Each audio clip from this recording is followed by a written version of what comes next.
भैरवपुर बड़ा गांव नहीं था, पर उसके छोटे छोटे घरों में बड़े दिल बसते थे। उन्हीं में एक घर था जहां कमी बहुत थी, मगर अपनापन कभी कम नहीं पड़ा। अर्जुन बेटा, मोहन का बस्ता देख लिया ना? कल फिर उसकी कॉपी खेत की मेड़ पर छूट गई थी। देख लिया अम्मा, किताबें भी रख दी और उसकी टूटी पेंसिल की जगह अपनी वाली भी डाल दी।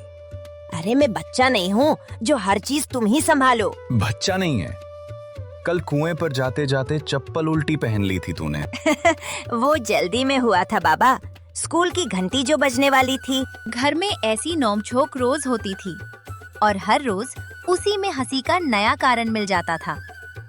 अर्जुन कम बोलता था, पर उसकी नजर हमेशा मोहन पर रहती। चल, देर हो रही है। रास्ते में फिर तितलियों के पीछे भागा ना तो मास्टर जी कान पकड़वा देंगे। दोनों भाई पगडंडी पर चल पड़ते हैं। मोहन बीच बीच में उछलता है, जबकि अर्जुन उसका हाथ मजबूती से थामे रहता है। सरसों के खेत हवा में झूमते हैं और दूर स्कूल की घंटी की हल्की आवाज आने लगती है। भैया, तुम बड़े होकर क्या बनोगे? कुछ भी बनूं, पहले इतना कमाऊंगा कि अम्मा को चूल्हे के धुएं में खांसना ना पड़े। मैं बड़ा होकर शहर जाऊंगा, बहुत बड़ा आदमी बनूंगा। हमारे लिए पक्का घर बनवाऊंगा, लाल छत वाला। और पढ़ाई कौन करेगा? सपनों से घर नहीं बनते, मेहनत से बनते हैं। सपने नहीं होंगे तो मेहनत किसके लिए करेंगे? यही फर्क था दोनों में। अर्जुन के पैर मिट्टी पर टिके थे और मोहन की आंखें अक्सर बादलों से बातें करती थीं। पर दोनों के बीच की डोर इतनी सहज थी कि फर्क भी फासला नहीं बनता था। सुन मोहन, रास्ता पार करते वक्त मेरा हाथ मत छोड़ना। गांव की बैलगाड़ियां धीरे दिखती हैं, पर मुड़ते अचानक हैं। तुम हर बार ऐसा क्यों कहते हो? बस अच्छा लगता है जब तू साथ रहता है। और हाँ, मैं हूं ना, तुझे कुछ नहीं होने दूंगा। सच? हमेशा? हमेशा। मोहन अर्जुन की ओर देखता है। पहली बार उसकी आवाज की गंभीरता महसूस करता है। हवा का झोंका आता है, पत्ते उड़ते हैं और कुछ पल के लिए दृश्य धीमा पड़ जाता है। अर्जुन, तुम्हारा पाठ हमेशा पूरा रहता है। और मोहन, तुम्हारे सपने अगर कॉपी में उतर जाएं, तो नंबर भी आ जाएं। आपको हंसी आती है, पर एक दिन मैं सच में कुछ बड़ा करूंगा। करेगा, लेकिन पहले आज की गिनती याद कर ले, वरना बड़ा आदमी बनकर भी हिसाब कोई और करेगा। तुम ना हर बात में सीख दे देते हो। दिन ऐसे ही बीतते गए।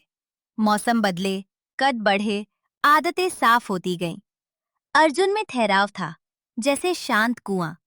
मोहन में बेचैनी थी, जैसे खुली हवा में उड़ती पतंग। दोपहर का दृश्य। अर्जुन घर लौटकर पिता के साथ लकड़ियां जमा कर रहा है, जबकि मोहन पेड़ के नीचे लेटकर बादलों के आकार देख रहा है।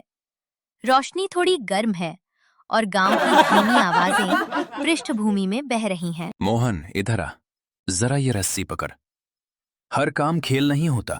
अभी आया बाबा, बस ये बादल घोड़े जैसा लग रहा है।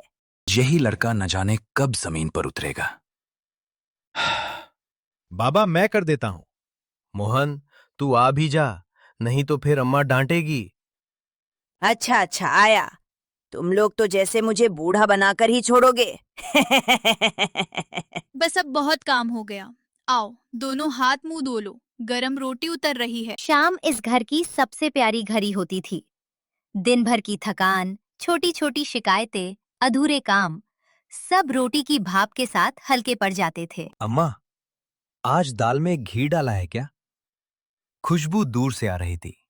बस 1 चम्मच, और वो भी इसलिए कि आज तुम दोनों बिना लड़ाई के लौट आए। मैं कब लड़ता हूँ?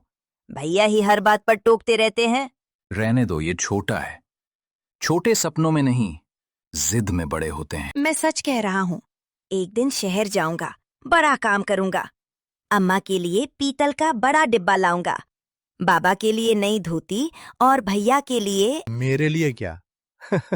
तुम्हारे लिए जूते, अच्छे वाले, ताकि तुम हर रोज नंगे पैर खेत तक ना जाओ। पगले, मेरे लिए इतना काफी है कि तू ठीक रहे, बाकी जूते वूते सब बाद में। उस छोटे से आंगन में कही गई ये बातें साधारण लग सकती थीं, लेकिन रिश्ते अक्सर ऐसे ही बनते हैं।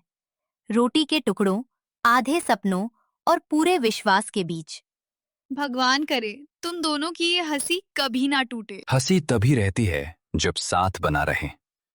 दुनिया का सबसे बड़ा सहारा भाई ही होता है, अगर दिल साफ हो। अगर कभी हम अलग हो गए तो हम अलग नहीं होंगे, चाहे जो हो, मैं तेरे साथ खड़ा रहूंगा।